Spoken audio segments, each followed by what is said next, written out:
Hi, and welcome back. In this lesson, we are going to be reviewing competencies. You may have heard of tactical, behavioral, and leadership competencies. And really, they're all behavioral competencies. It's just how we apply them in different scenarios. What we want to talk about today is how competencies can serve you throughout the interview process, as well as understanding the way in which we utilize competencies can serve us in so many different ways. So, we want to understand what optimal use of a competency is, what underutilizing and overutilizing it is, and how, when overutilizing a competency, it can actually become a weakness. And we want to be able to illustrate that clearly, knowing that we're often asked questions about our weaknesses and failures during the interview process. So, what is a competency? A competency is the way in which we execute the work we do. We are often looking at the results of our work. When we look at evaluating performance, we are typically looking at results. What were our sales numbers? What were our financials? Did we hire enough people? Did we deliver the product we said we would deliver? And was it on time? So we often focus our performance on the end result of the work we do. And that makes a lot of sense. However, more and more organizations are also now looking at the how we do the work we do, which is equally, if not more important, depending on the situation. The way in which we execute the work we do defines who we are as a person. It can define the relationships we have. Are we collaborative partners? Are we working in a silo? Or are we open enough to ask for help? Competencies are the way and the language we use to define all of these actions and interactions. So, how do you know what competencies are important to a specific organization? Oftentimes, you can find cues and clues to this on their careers page, on the About Us page, and throughout their entire website. Sometimes it's not as obvious, but I encourage you to look at these pages through the critical eye of competencies, beliefs, and behaviors. When you look at the About Us page or the career page, you might see leadership behaviors, leadership principles, operating principles, anything like that. And when you see that, you might see words and phrases like customer obsession, acts with integrity, communicates clearly and openly, raises the bar, takes ownership, leads with frugality. These are all examples of competencies, and these are the words and the definitions you need to become familiar with.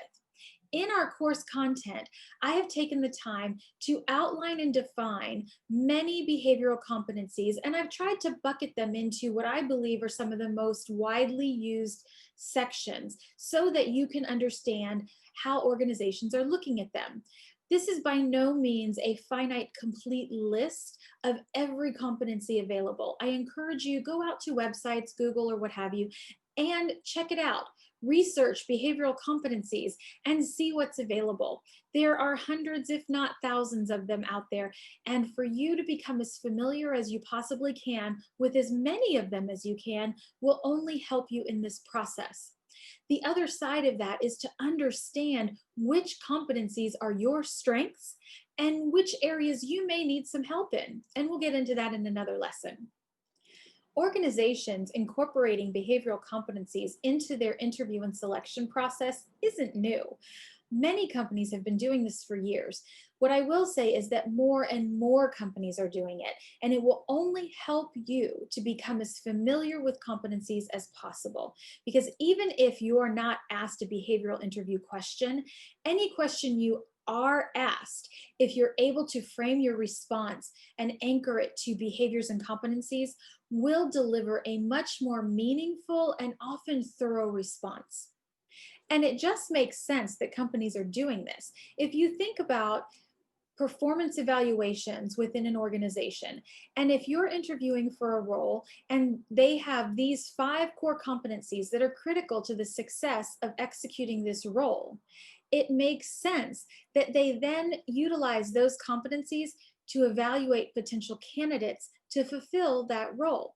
If that's how they're going to measure your success once you're there, it makes sense that they measure your ability to execute those competencies on the very front end of the process. The more familiar you become with behavioral competencies and incorporate these words into your language and into your responses, the better your responses will be, because what you share with the interviewers will resonate with them, whether or not they're specifically asking you a behaviorally based question.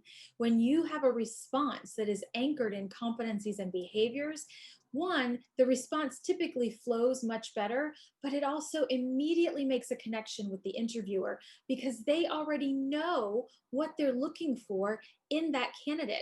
And when you can address it, it makes it significantly easier for that interviewer to identify you as the ideal candidate. As you read the listing of competencies in the course content, there's a competency, a behavior, and a definition. And understanding that this definition is what we would consider optimal. This is the best way in which you can execute that particular behavior. Now, as with anything, there is optimal, and then there's overdoing something and not doing enough of something. And so we want to make sure we are keenly aware of what would be overutilizing a competency and underutilizing a competency. If we take customer obsession as an example, an employee who exhibits customer obsession is focused on their customer's experience, providing the best possible interaction, product, and result for their customer. And we typically say that's what we want from our employees. However, when you have an employee overutilizing customer obsession, it could manifest itself in overly crediting a customer's account just to retain their business, giving them discount upon discount upon discount, or crediting more than what is appropriate to credit based on what happened or the experience they had. It could be an employee who is so focused on pleasing the external customer that they're not paying attention to their coworkers and the burden they could possibly be placing on their coworkers by committing or overcommitting to delivering something that's simply not possible. So overly customer obsessed is not a good thing. Now, when you're not customer obsessed enough, you could make decisions based on what's easiest for you, regardless of the impact to your customer. So again, you want to be in that sweet spot of optimal utilization. So when you're in an interview and you are asked about, tell me about a time when you were not successful, or share with me what you consider your biggest weakness, or what are your top 3 weaknesses.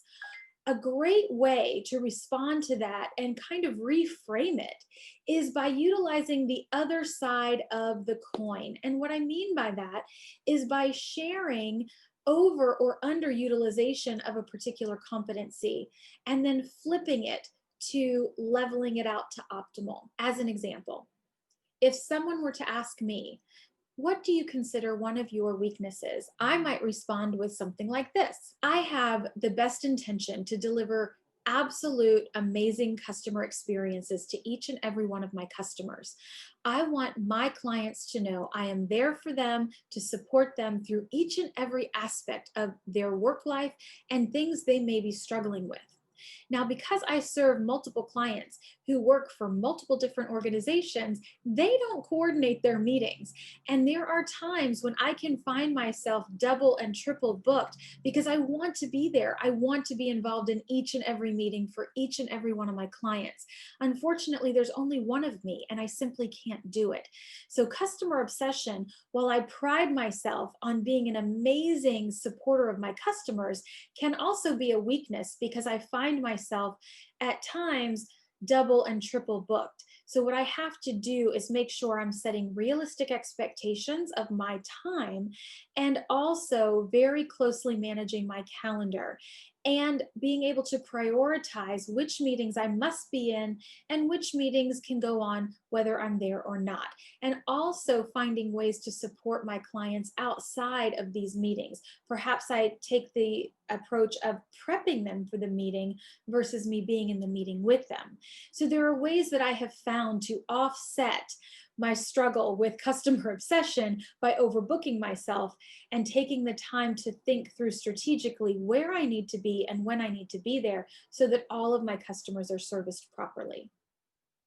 Now, that's a way to answer a question about a weakness by tapping into a strength. The more comfortable you are utilizing the language of behaviors and competencies, the better your interview outcomes will be, and the more quickly you will connect with your interviewers, and the responses you provide will resonate with them very clearly. Thanks so much, and I look forward to our next lesson.